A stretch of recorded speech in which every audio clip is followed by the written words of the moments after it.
Olá pessoal, tudo bem? Voltando com mais um bloco de contabilidade avançada. Vamos agora tratar do CPC 02, que fala dos efeitos das mudanças nas taxas de câmbio e conversão das demonstrações contábeis. É um CPC muito interessante porque, obviamente, muitas empresas realizam transações em dólar, né, ou em euro, em moeda estrangeira, e precisam registrar, né, o impacto da variação cambial nas suas demonstrações contábeis. E da mesma maneira, eu posso ter um grupo econômico com diversas empresas de diversos países e eu precisar converter as demonstrações contábeis daquela entidade para uma moeda estrangeira também, para justamente fazer uma demonstração consolidada. Legal? Então esse CPC 02 trata desses dois assuntos, também um tópico muito interessante para a gente aprender aqui. Legal? Então vamos lá. Bom, efeitos das mudanças nas taxas de câmbio. Então, ou seja, uma entidade pode manter atividades em moeda estrangeira de duas formas. Transações em moedas estrangeiras, né, ou ter operações no exterior. Ela pode ter participações societárias de empresas estrangeiras ou transacionar em moeda estrangeira.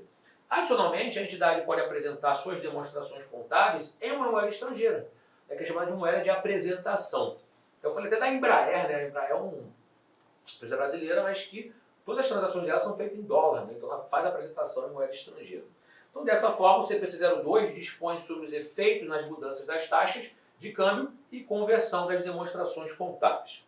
Bom, o objetivo do CPC 02: registrar transações em moedas estrangeiras e operações no exterior nas demonstrações contábeis de uma entidade no Brasil. Registrar as variações cambiais dos ativos e passivos em moeda estrangeira e converter demonstrações contábeis de uma entidade de uma moeda para outra. Então, muito interessante aqui esse CPC. Bom, moeda funcional. Primeiramente, eu preciso entender o que é moeda funcional. Moeda funcional é a moeda que a empresa transaciona, né? Ou seja, a maioria das operações da empresa são realizadas na moeda X. No Brasil, na maioria das vezes, obviamente, se fala em real, né? Mas a Embraer, por exemplo, tudo dela é em dólar, né? Tudo é dolarizado na Embraer. Então, moeda funcional, né, é a moeda em que a empresa normalmente gera e despende caixa, né? É uma moeda que normalmente a empresa transaciona, né? Ou seja, a moeda que mais influencia os preços de vendas, né, de bens e serviços, né? É a moeda do país cujas forças competitivas e regulações mais influenciam na determinação desses preços de venda, né? É a moeda que mais influencia fatores como mão de obra, matéria-prima e outros custos para fornecimento de bens ou serviços, né? Geralmente é a moeda na qual tais custos estão expressos e são liquidados. Beleza? Show de bola? Bom, moeda funcional ainda falando, né? Então os seguintes fatores também podem servir como evidências para determinar a moeda funcional, né? Adicionais aqui, né? A moeda por meio da qual são originados recursos das atividades de financiamento, por exemplo, emissão de títulos de dívida, né? Moeda por meio do qual os recursos gerados pelas atividades operacionais são usualmente acumulados, né? Geralmente é a moeda da qual tais custos expressos são liquidados. Ou seja, as transações das empresas, né, em regra geral, são feitas através de uma moeda específica, né? Então, empréstimos, financiamentos, né, recursos gerados pela entidade, né? Então, são fatores que influenciam na determinação da moeda funcional. Bom, então, uma vez determinada a moeda funcional, né, ela não deveria ser alterada, né, a menos que tenha ocorrido mudança das transações, né, nos eventos ou nas condições subjacentes. Então, eu mantenho a moeda funcional, a não ser que ocorram transações tão diferentes que me possibilite ou me obrigue a mudar a minha moeda funcional, né? Obviamente, se eu mudar, né, se eu fizer uma alteração da moeda funcional, preciso divulgar isso, né? E na prática, a moeda funcional brasileira é real. Apenas em situações excepcionais, uma companhia brasileira terá moeda estrangeira como sua moeda funcional, e que existe, como eu comentei com vocês, né? Beleza? Bom, então, conhecendo a expressão moeda funcional, né, a moeda estrangeira é uma moeda diferente da moeda funcional, né? Porque ao considerar que a minha moeda funcional é real, o dólar é moeda estrangeira, o euro é uma moeda estrangeira. Mas ao considerar a moeda funcional como dólar, o dólar não é moeda estrangeira, não é isso? Né? Ou seja, o real seria moeda estrangeira, se eu tivesse com a moeda funcional em dólar, né? E a moeda de apresentação é a moeda em qual as demonstrações contábeis são apresentadas. Então olha que interessante, nós falamos de apresentação das demonstrações contábeis, na CPC 26, né? Então, ou seja, tem que informar a moeda de apresentação, tá? Por que eu tô falando isso? Por exemplo, Petrobras, moeda funcional real, mas ela acaba demonstrando também, suas demonstrações contábeis, apresentando, em moeda estrangeira, por conta dos seus acionistas lá fora. Legal? Beleza? Bom, importante entendermos a diferença entre itens monetários e itens não monetários, né?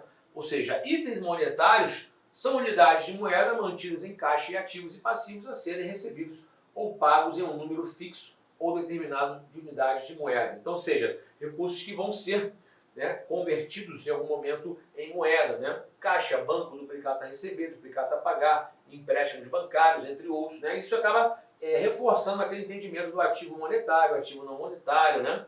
Do instrumento financeiro, né? O ativo financeiro, passivo financeiro. Então, esses têm relação com ativos financeiros e passivos financeiros, tá? Itens não monetários, né, são ativos e passivos que não possuem direito a receber ou a obrigação de entregar um número fixo ou determinável, né, de unidades de moeda. Então, ou seja, adiantamento a fornecedores, né, adiantamento a prestadores de serviço, goodwill, ativos intangíveis, estoques imobilizados, né, direito de uso de ativo, né, provisões. Ou seja, então, na verdade, eu não tenho o direito de entregar moeda, né, entregar um bem, entregar um serviço, né? Ou seja, eu não tenho essa relação aqui. Tá? Por que isso é importante? A gente vai falar sobre isso.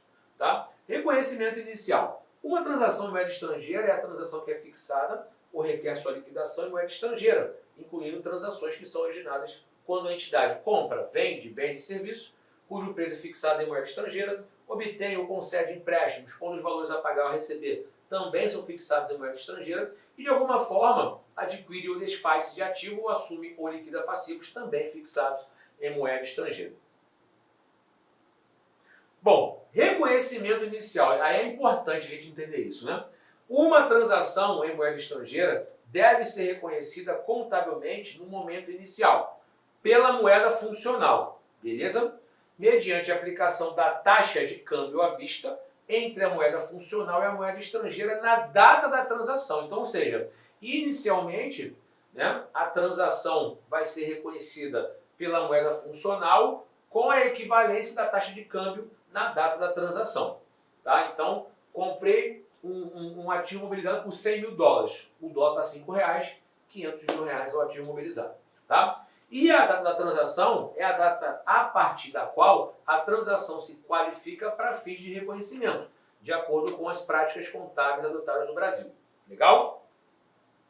Bom, então, dito isso, né, ao término de cada período de reporte, ou seja, ao final de cada exercício, se a transação ainda estiver em aberto, né, como é que eu reconheço contabilmente o câmbio nessas operações? Em itens monetários, ativos e passivos financeiros, em moeda estrangeira, devem ser convertidos usando a taxa de câmbio de fechamento da data do balanço. Então, se eu transacionei no dia, sei lá, 25 de janeiro, né, e essa operação está em aberto em 30 de dezembro, eu vou ter que fazer o reconhecimento contábil, né, do câmbio de 31 de dezembro. Se houver qualquer diferença, variação cambial. Legal? Itens não monetários são mensurados pelo custo histórico em moeda estrangeira, devendo ser convertidos usando a taxa de câmbio vigente na data da transação. Então, itens monetários não sofrem, né, eles não sofrem alteração no seu valor. É o valor fixo, inicialmente, né, da data da transação, do câmbio, e a variação de contas a pagar ou a receber, né, aí que é um item monetário que vai variar, mas o item não monetário não varia, é somente o câmbio da transação inicial. Itens não monetários mensurados a valor justo, em moeda estrangeira, devem ser convertidos usando-se a taxa de câmbio vigente na data em que o valor justo estiver sido, né, mensurado. Legal? Beleza? Então, por isso é importante entender ativos monetários e não monetários, né? Então, exemplo, compra de ativo imobilizado com pagamento a prazo, né, com 500 mil dólares, no dia 31/7 de X1, sendo a taxa de câmbio no dia da transação R$2 por dólar, né? E na data de fechamento a taxa era de 2,50. Quais são as contabilizações devidas? Então, ou seja, o imobilizado vai ser sempre registrado por R$2. Pronto. Né? R$2 por dólar. Então, R$2 por dólar vezes 500, R$1.000, 1 milhão. Pronto. Né? Então, vou ter lá R$1 milhão, está mobilizado, e crédito de fornecedores de 1 milhão. Beleza? Em 31 de dezembro, a taxa de câmbio de fechamento era 2,50. Imobilizado não mexe mais, mas fornecedor mexe. Então, vou ter 50 centavos de dólar a mais, né?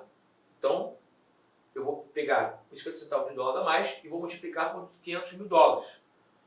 Né? Então, eu vou ter 250 mil reais aqui.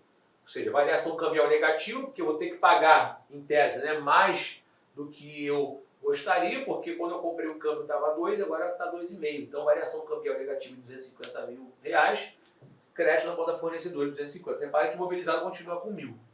De crédito com 1 milhão de reais. Pronto. Beleza? É isso. Bom, nas demonstrações contábeis, né, que inclui a entidade no exterior, as variações cambiais devem ser reconhecidas inicialmente em outros resultados. Olá, meus amigos! Inicialmente eu peço licença de ter interrompido os seus estudos. Mas, olha só, essa aula é uma aula demonstrativa aqui da Lá Concursos para você conhecer o professor Anderson Fumax. Você quer assistir essa videoaula? Aliás, você quer fazer um super curso de contabilidade? Então vem comigo. Nós aqui da Lá Concursos, nós temos, olha só, uma super isolada de contabilidade geral e avançada do professor Anderson Fumax. O link para a matrícula está aqui no vídeo, aqui embaixo, aqui na descrição, e custa apenas R$80. É isso mesmo, R$80 por um prazo de acesso de 80 dias. Professor, mas tudo bem, eu sou um aluno bastante criterioso, eu gosto de analisar, eu quero saber o que eu tenho direito. Primeiro, 80 dias de acesso ilimitado. Você pode assistir quantas vezes quiser na hora que desejar. A única coisa que não pode ter são 2 acessos simultâneos e baixar os vídeos que nós temos no sistema de controle. Mas você vai ter direito, contabilidade geral, 30 videoaulas detalhadas, assunto por assunto, estoque, escrituração, competência, caixa, atos administrativos, fatos administrativos, patrimônio, critérios de avaliação de estoques, mais 30 videoaulas também de contabilidade avançada, super atualizado, atualizadíssimo aqui na Lá Concursos, e além disso, eu pedi para o pessoal da edição disponibilizar de full time para vocês aí, de cortesia, claro, dentro do prazo de acesso, também o curso ministrado presencialmente aqui da Lá Concursos, que o professor Anderson Fumax ministrou aqui na LAC. Tá certo, gente? Excelente custo-benefício, R$80. Vem estudar conosco, que eu tenho certeza que você não vai se arrepender. Um forte abraço, fique com Deus, até a próxima, se Deus quiser. Tchau, tchau.